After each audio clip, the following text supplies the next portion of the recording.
بسم اللہ الرحمن الرحیم۔ ناظرین کرام السلام علیکم۔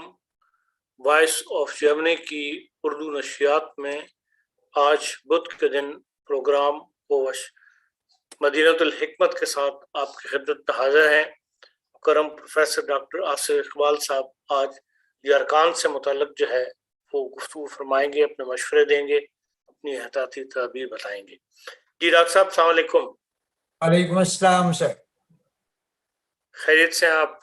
جی اللہ کا آج آپ شکر۔ نے فرمایا تھا کہ یہ ارکان سے متعلق کچھ گفتگو فرمائیں گے آپ۔ جی یہ ارکان بہت ایک کثیر العام مرض ہے، کثیر الوقوع بیماری ہے، اور گرم علاقوں میں خاص طور پہ جہاں پہ زیادہ تر موسم گرم رہتا ہے وہاں پہ یہ مرض بہت زیادہ پایا جاتا ہے۔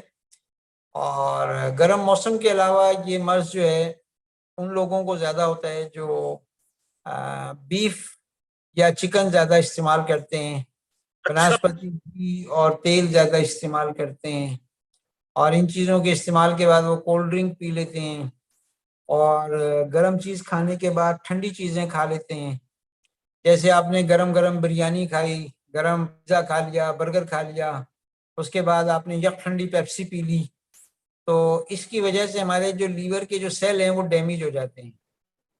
یعنی ایسے جیسے آپ جلتے ہوئے بلب پہ تھوڑا سا پانی اگر ڈال دیں تو بلب پھٹ جائے گا۔ ہمارا جو جگر ہے وہ پورے جسم میں سب سے زیادہ جو حرارت کا منبع ہے، یعنی جو حرارت غریزی یا بیزل میٹابولک ریٹ ہے، جو ہیٹ کی پروڈکشن ہے، وہ ہمارے لیور سے ہوتی ہے۔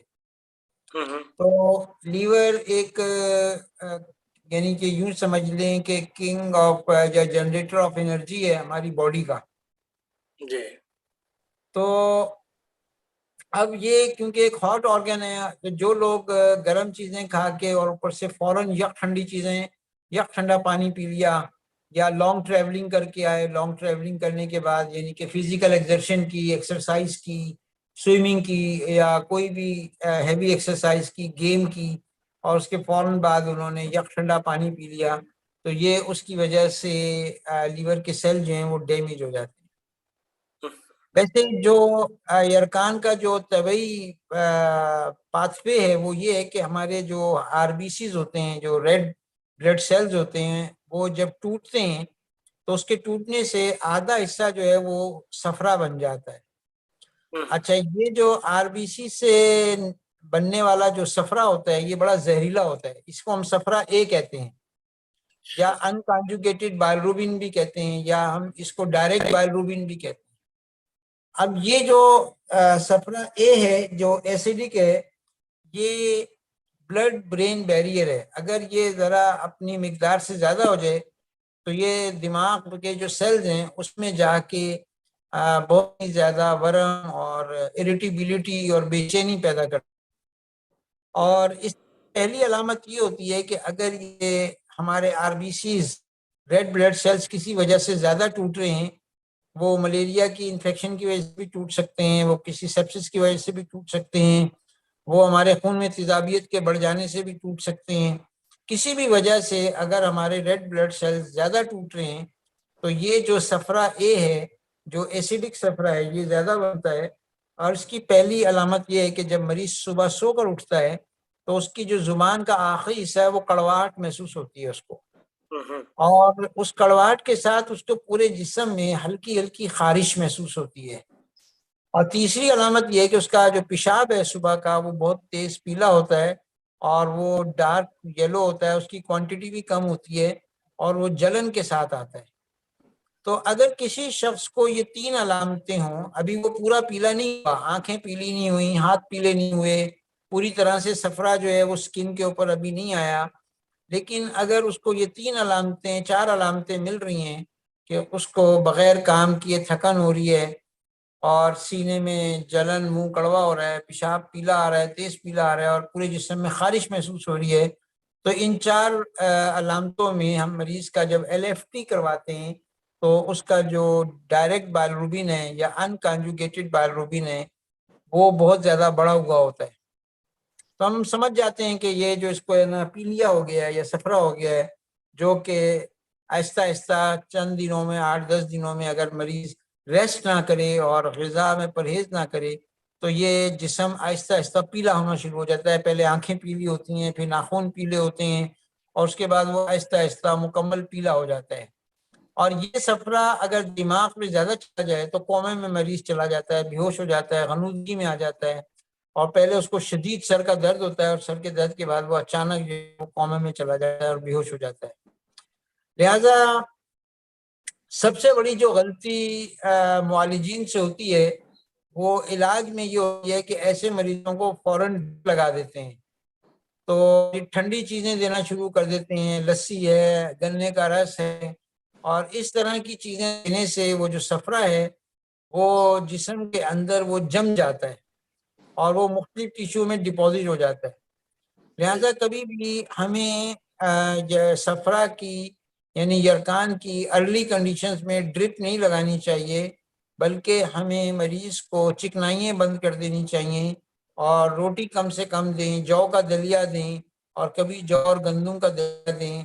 پیاز اور پودینے کی سلاد میں ہم گنے کا یا انگور کا سرکہ ملا کے دیں تھوڑا سا، یا لوکی ٹنڈے توری کا شوربہ بنائیں، پتلا سالن، اور اس میں گوشت بہتر ہے کہ نہ ڈالیں، اور وہ سالن بننے کے بعد اس میں 3-4 چمچ زیتون کا تیل ڈال دیں.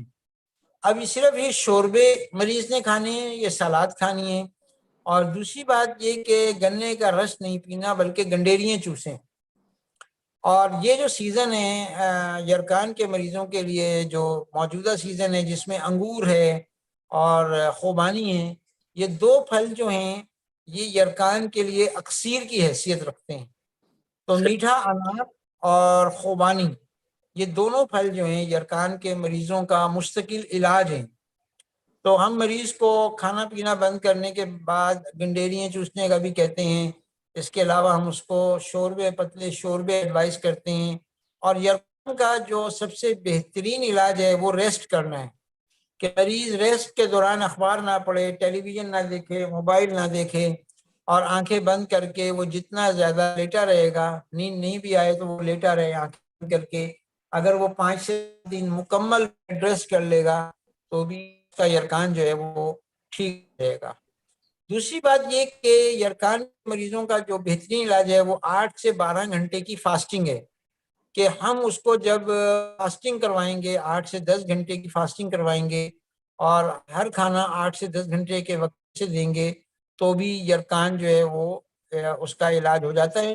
اور اگر خدا نہ خواستہ مریض یرقان کی ارلی کنڈیشنز میں ڈائیگنوز نہ ہو اور وہ ہوٹل کے کھانے کھا رہا ہو، چل پھر رہا ہو، فزیکل ایگزرشن کر رہا ہے، سائیکل چلا رہا ہے، مزدوری کر رہا ہے، تو ایسے لوگوں کا پھر یرقان جو ہے وہ ٹھیک نہیں ہو پاتا، اور وہ ان کا جگر بہت زیادہ سوجنے کے بعد کچھ عرصے کے بعد سکڑنا شروع ہو جاتا ہے اور سروسس ہو جاتا ہے، اور لیور ڈیتھ اور برین ڈیتھ ہو جاتی ہے، اور پھر یہ مرض جو ہے وہ بہت زیادہ خطرناک ہو جاتا ہے. کچھ کنڈیشنز میں ہمدرد کی ایک دوائی ہے جو حکیم سعید صاحب نے جس پہ ریسرچ بھی کروائی تھی، اس کا نام ہے ایکٹرین. وہ ہم شربت بزوری کے ساتھ جب مریضوں کو دیتے ہیں 10 بجے اور شام 5 بجے اس کو دیا جاتا ہے. اس کے علاوہ اگر انار کے سیزن میں انار نہیں مل رہا تو جوارش انارین جو ہے وہ ہمدرد کی ایک دوائی ہے جو انار کے جوس اور رب سے بنتی ہے، تو ہم جوارش انارین دے دیتے ہیں. اور معجون ذی الورید اور شربت دینار، یہ وہ دوائیں ہیں جو یرقان کے مریضوں میں اکسیر کا حکم رکھتی ہیں. اس لیے یرقان کے مریضوں کو اگر ہم صرف سمپلی ریسٹ کرا دیں، گندم اور جو کا دلیا دے دیں، سادہ پانی پئیں، ٹھنڈا پانی نہ پئیں، کھٹی اور ٹھنڈی چیزیں استعمال نہ کریں، تو یرقان کے مریض صرف انہی تدبیروں سے اللہ کے فضل سے صحت یاب ہو جاتے ہیں. ٹھیک. اس میں کھانے میں کیا احتیاط ضروری ہے؟ دیکھیں، سب سے پہلے تو جو عام گھی اور تیل ہے وہ بند کرنا ہے مریض کا بالکل. جی. جو بناسپتی گھی ہے یا جو سنتھیٹک آئلز ہیں، جتنے بھی یہ ڈبے کے تیل ہیں، یہ بند کرنے پڑیں گے بالکل. ٹھیک ہے. بہت سے لوگ پانی میں بھی یعنی کہ کھانا بہت لذیذ کھانا، ابلی ہوئی سبزیاں بنا لیتے ہیں، ابلی ہوئی سلاد بنا لیتے ہیں، اس پہ اولیو آئل ڈال لیتے ہیں، تو یہ چیزیں اچھا. دوسری بات یہ کہ مٹھائی بالکل، جو حلوائی کی مٹھائی ہے وہ یرقان کے مریضوں کو بالکل نہیں کھانی چاہیے. اس کے علاوہ جو نٹس ہیں وہ بالکل نہیں کھانے چاہیے. ہاں یہ جو مغز کدو ہے پمکن سیڈ کہتے ہیں یہ مریض کے لیے مفید ہیں. چار مغز ہیں وہ مریض کے لیے مفید ہیں. اس کے علاوہ جو انجیر ہے کھجور ہے یا اس طرح کی چیزیں مریض کو اخروٹ ہے پستہ ہے بادام ہے یہ چیزیں مریض کو بالکل نہیں کھانی چاہیے. یرکان کے مریضوں کو کوئی زیادہ گرم چیزیں یا خشک چیزیں استعمال نہیں کرنی چاہیے اور نہ ہی ٹھنڈا پانی اور حلوائی کی مٹھائی استعمال کرنی چاہیے. تو یرکان کے مریض کو صبح میں ہم جو کا دلیا دیتے ہیں نہار منہ اور 11 بجے کے ٹائم گرما یا انار یا انگور یا خوبانی استعمال کرنے کو کہتے ہیں. 1 بجے سے 2 بجے کے درمیان کوئی دلیا یا شوربہ استعمال کر لیں اور اس کے ساتھ پیاز اور پودینے کی سلاد بنا کے اس میں تھوڑا سا سرکہ ڈال لیں.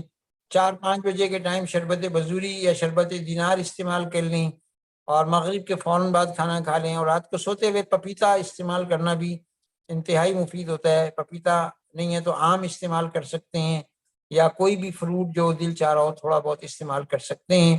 تو دودھ بھی 1 کپ دودھ جو ہے یرکان کے مریض جو ہے وہ پی سکتے ہیں لیکن زیادہ دودھ پینا بھی اچھا نہیں ہوتا. تو یہ ایک اوور آل ڈائٹ چارٹ ہے. اور دوائیوں کو میں دوبارہ دہرا دیتا ہوں کہ ایکٹرین شربت بزوری کے ساتھ استعمال کریں صبح 10 بجے اور شام 5 بجے. کھانے کے بعد 1 گھنٹے بعد معجون زبیب الورد اور شربت دینار اور قرص پودینہ کی استعمال کی جا سکتی ہے. یہ ہمدرد کی ساری دوائیاں اویلیبل ہوتی ہیں مارکیٹ میں اور یہ ساری احتیاط اور ریسٹ کرنا جو ہے ان مریضوں کے لیے انتہائی ضروری ہے. تو مریضوں کو ریسٹ کروایا جائے تو یہ مریض ٹھیک ہو جاتے ہیں الحمدللہ. بہت شکریہ ڈاکٹر صاحب آپ کا کہ آپ نے آج یرکان سے متعلق ہمیں گائیڈ لائن دی. اور یہ زیادہ تر آپ نے کہا کہ گرم علاقوں میں ہوتا ہے.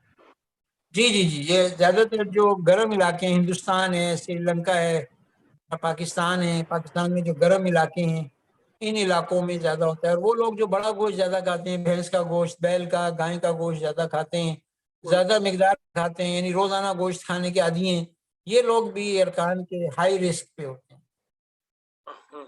یہ سمجھ لو یورپ میں کم ہونے کی وجہ یہ موسم بھی ہے کہ یورپ کا موسم اتنا گرم نہیں ہے اس لیے شاید یہاں پہ کم اور وہاں پہ گائے کا گوشت بھی زیادہ نہیں کھایا جاتا. بالکل.